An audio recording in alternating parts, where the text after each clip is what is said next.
Hi guys, my name is Nonima Degela. Welcome to my YouTube channel. So today we are talking about the first lie always comes first. You will understand as we go through with the video. What do I mean by that? Before we do that, guys, please make sure you do not forget to like, to share, to comment.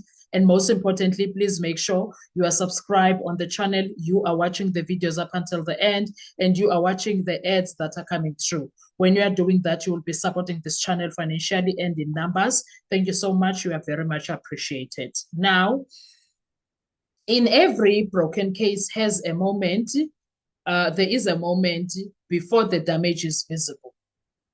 Okay? Every broken case has a moment before the damage is visible. A moment when the truth is still raw, unprotected, unrehearsed. And in that moment, one thing decides everything. What story is told first? Because the first lie doesn't need to be big. It just needs to arrive early. What was the first lie here? Let's see. Why the first version is king. Human memory is fragile. Investigations know this, lawyers know this, police know this. The first version of events anchors memory, shapes questioning, defines relevance, filters what seems important. Okay? Once that anchor is set, everything that follows is judged against it, not against the truth, against the story. This is called narrative lock-in. That was what was done that night on the 26th of October. Narrative lock-in happens when early assumptions harden into facts, later contradictions are dismissed as confusion, alternative explanations are treated as threats, investigators start defending the case instead of testing it. From that point on, the investigation is no longer open. It becomes protective. Protective of time spent, protective of reputations, protective of the first decision. How a lie becomes the truth. A lie doesn't become the truth because it's convincing. It becomes the truth because it's written down first, it's repeated, it's referenced, it's relied upon. Once it appears in the docket, other officers treat it as settled. Prosecutors build around it. Courts assume good faith. At that point, challenging it feels disruptive, and institutions hate disruption. Why early control makes this possible? If someone controlled the scene early off the books, they didn't need to lie loudly. They only needed to guide the first statements, limit what was asked, exclude inconvenient observations, set the tone. Isn't that what happened in the Senzo Mewa case? Same night? Because why am I saying isn't that what happened? Because Tumelo made a call to Senzo's sister, whom she could not make out what she was saying, I think because of shock. And then the call was taken by Edward Klope, the husband to Senzo's sister, and he listened. He heard what he heard. Senzo was shot by mistake by Zandi's boyfriend. At that time, I suppose Tumelo did not really capture Longwe's name. That's the call they received, first call. And then also, there by the documentary, Senzo's sister says she also got a call from Kelly Kumalo. She was crying, wailing, and. So also saying the same thing, Senzo said to Blake killing a put. Do you understand? So there is something that happened there. We still need to investigate it.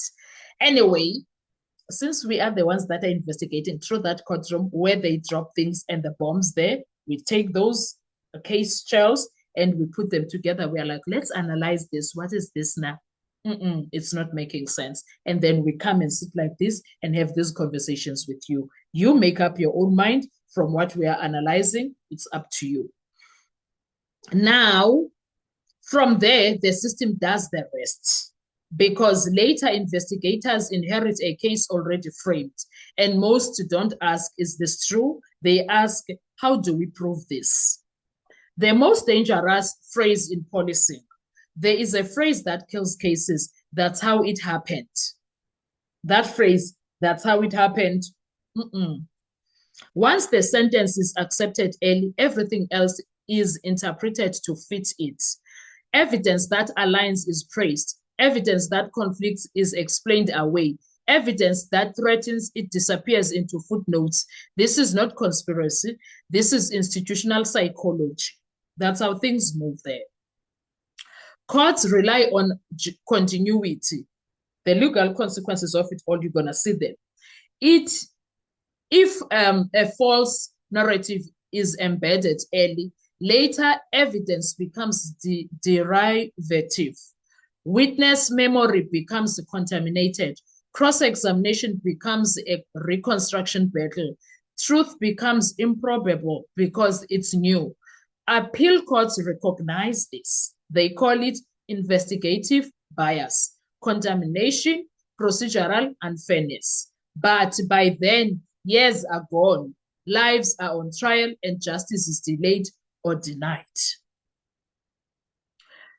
It's heartbreaking, of course, and that is why it matters in the Meyiwa case, all of this. In the first narrative, a lot happened, a lot said. As I already mentioned, the calls that went to the Meyiwa family and what was sent to the media eventually. If the first narrative in the Senzo Meyiwa case was shaped before full documentation, then every contradiction, since is not an anomaly, it is a symptom. Why evidence feels unstable, why versions shift, why timelines don't align, why truth keeps slipping away. Because once the first lie lands, the case depends on it, and the case spends years protecting it.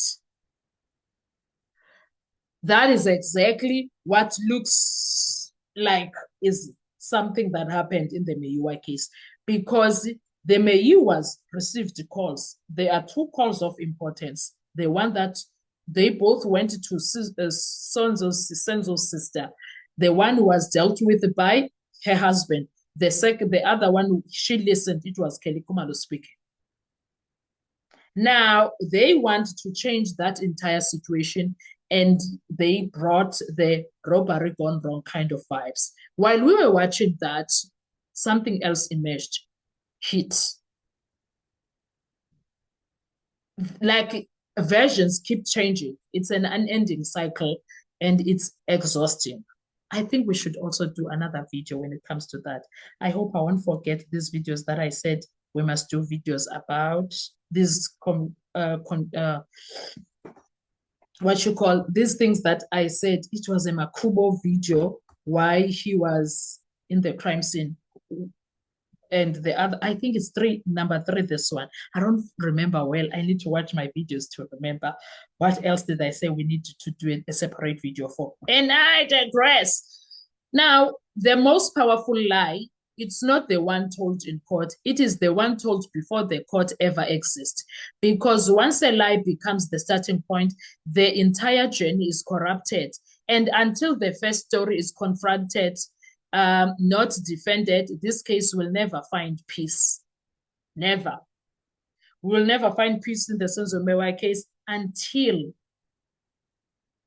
one thing is done. One thing is done, and one thing that needs to be done. Who pulled the trigger? Who were the first people to arrive? Who were the senior officials that were there? Who controlled the crime scene? Who was the first, forensic investigator to go there? You see, there's a lot that can be uncovered only from answering those few questions. Not all of them yet, but just a few questions that needs answering. And we can get somewhere with the case. I believe we can get somewhere with the case if those things are answerable.